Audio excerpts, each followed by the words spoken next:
Ollie was going to be like, I was expecting him to have, like, Echoing Truth.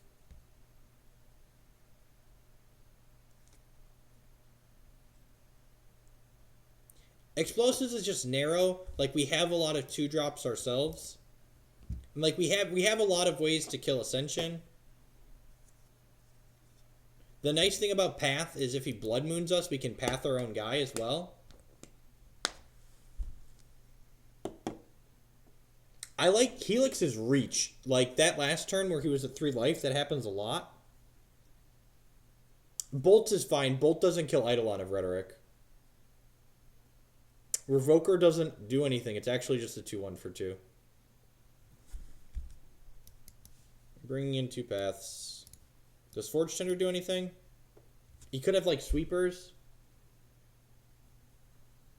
Oh, Forge Tender protects Eidolon from Rending Volley. Definitely keeping the Forge Tender. I think I'm going to cut the Fulminator. It's pretty bad on the draw. I'm going to play a path. Because, like, if he goes turn 2 guy, we want to be able to path it. Yeah, I think I like this configuration. Path's like... The game's a lot less scary when his Electromancer is dead.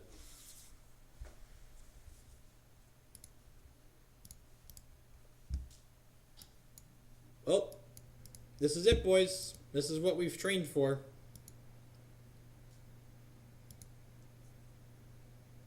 Turn 1, basic Forest Bird. Turn 2, basic Plains Eidolon.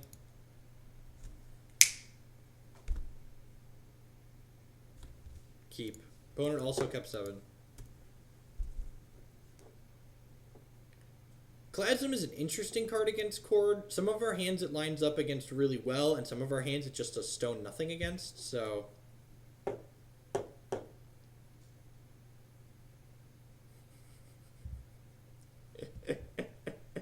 I love playing 61 cards just for the questions, let's be honest. He went bottom with his visions. If it doesn't get volleyed right away, we can chord for Burrington Fortuner to protect it. If he plays, no, I think we just like have to play the Eidolon on 2. I don't think it's close. He can't afford to have that many Rending Volleys in his sideboard, I don't think.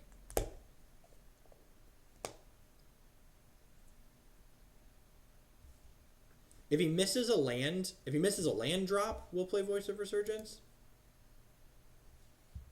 Yeah, turn 3 we can chord for Tender. Yeah, so like we just have to like dodge for 1 turn and then we like chord for protection for it.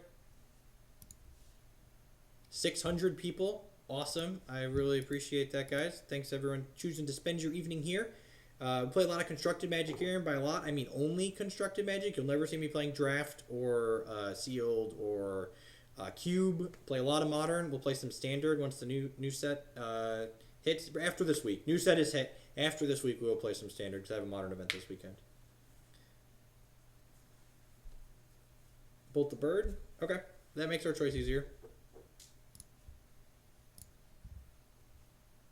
That makes this our only play. Hopefully we don't die next turn. He could go Electromancer kill us.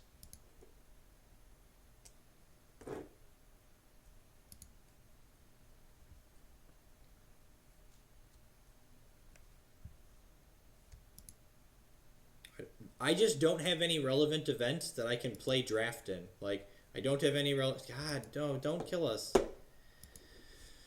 Why are we so dead? Don't Manamorphose. Wait, Is he just like... Does he have... Oh, he's just trying to go for it right now? So he just like can't beat the Eidolon otherwise?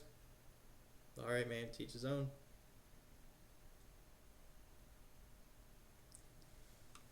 It is hard for them to go off. I pre-registered for regionals in December. If he doesn't have a Manamorphose here, we're really okay.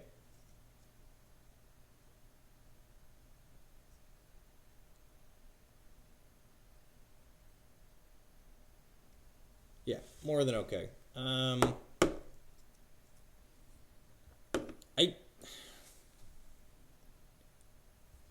Decision point, He's pretty far behind. I think we're just supposed to Helix the Electromancer here. Regionals are modern. I'll be at the regional in Chicago. And like we're supposed to kill the Electromancer here, right? Like it's not close. He only has 2 cards in his hand. Like we're not dying next turn.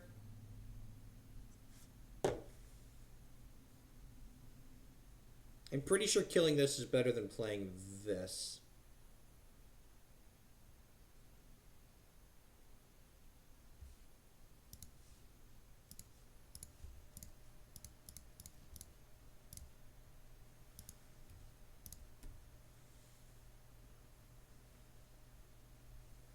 Our opponent tried to go off by hitting Manamorphose with Cataxian Probe because he knew we had Eidolon in our hand.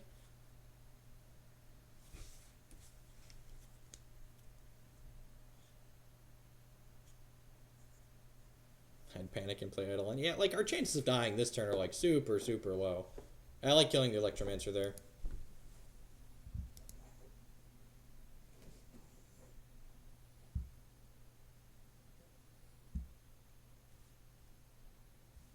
Every time a Birds of Paradise deck beats Storm, an Angel gets its wing.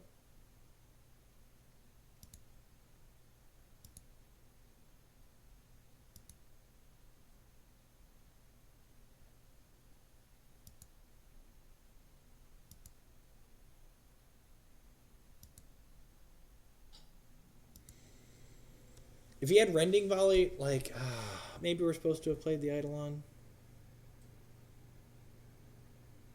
If he hits Manamorphose into Ritual, that puts him to 4 mana, and then Past in Flames costs 4, so yeah, we're fine.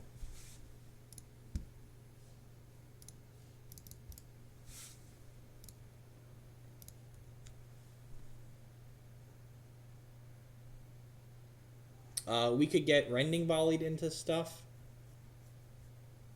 What paper budget modern deck do I think? I'm gonna be honest and say I am blissfully ignorant of card prices. Like I know some things that like have skyrocketed up, but I don't know like what the cost is of the tier 1 and tier 2 decks for the most part. Like I own Kikis and I've owned it for a year almost, so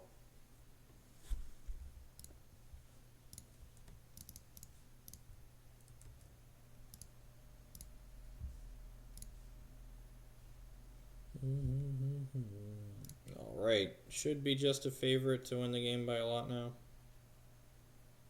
This should be lights out. This deck was cheaper than that before they banned Twin.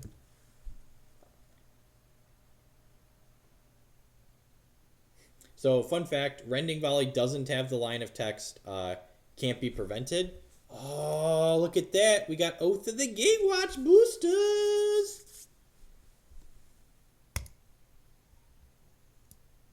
Got it. Sweet. All right, let's run a commercial and run it back. Thanks for hanging out this evening, folks.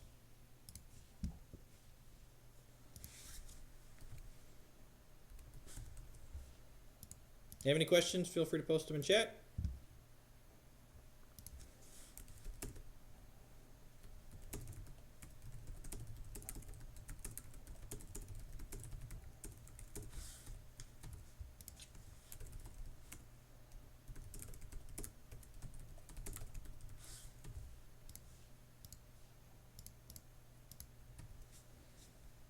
I'm really excited to see if any of the big teams decide to play this deck at the PT this weekend.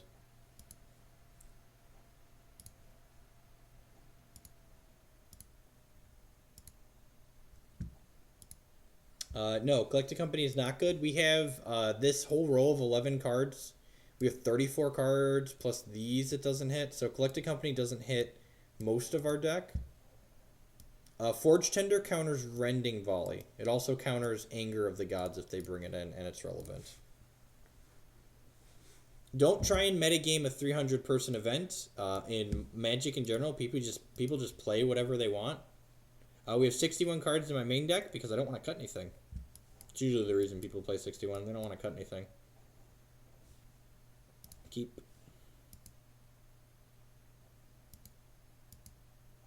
I will say that I have been contacted by people from multiple different pro teams asking me questions about the Chord deck. I don't know that that means they're going to play it, but I've gotten a lot of questions from a lot of different people.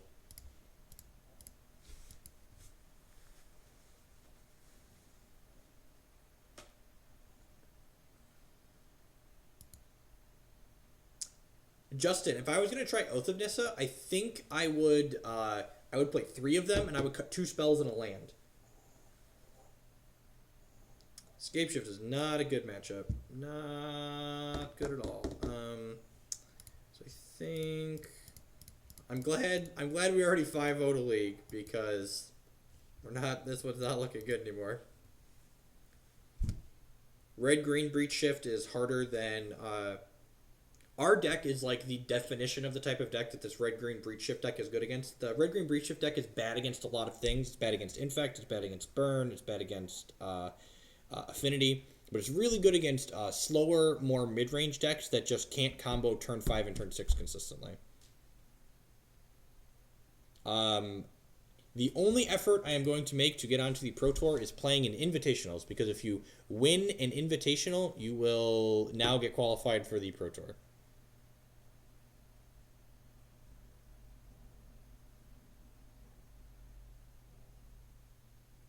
Oh, and Green Devotion. I missed that part. So let's start by playing Wall of Omens, because if there's a land underneath Courser, we can play that off the top. There is a land, so we'll play that. Gain a life. Probably just dead on his turn.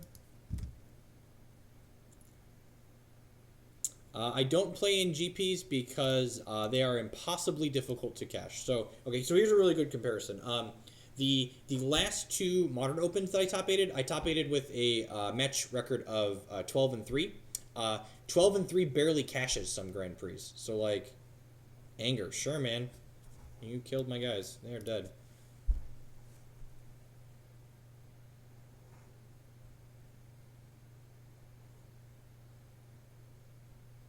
Maybe we're not just dead.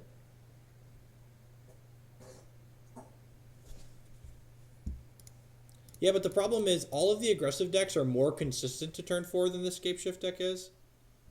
I'm gonna gain that. I'm not sure if we want to draw this. I don't think we do. We're already above 18, and once we get above 18, they can deal a lot more than that. You cashed at X3-1. I top 8'd an open at X and 3. So like that's a huge difference.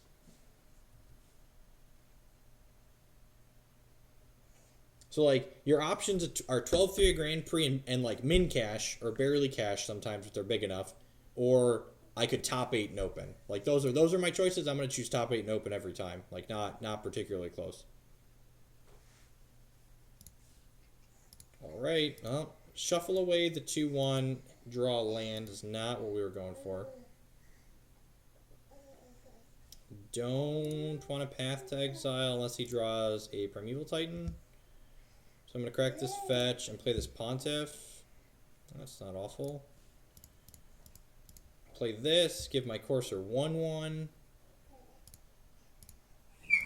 I think GPs and SCGs are... I think the average skill level at an open and the average skill level at a Grand Prix are probably similar. I think the top level of play at a Grand Prix is probably a little bit higher, like at the very peak, just because like the people that play a lot of Pro Tours and stuff like that are at Grand Prix and they're not at opens.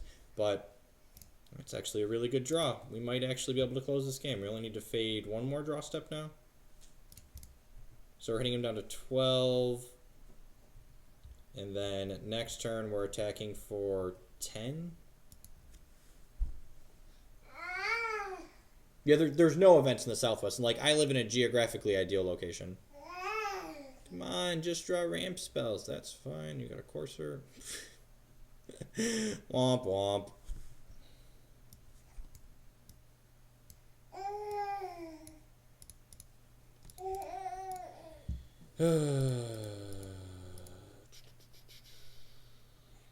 I guess we get to draw past this. I guess if there's a Chord or a Kiki underneath, we can kill him.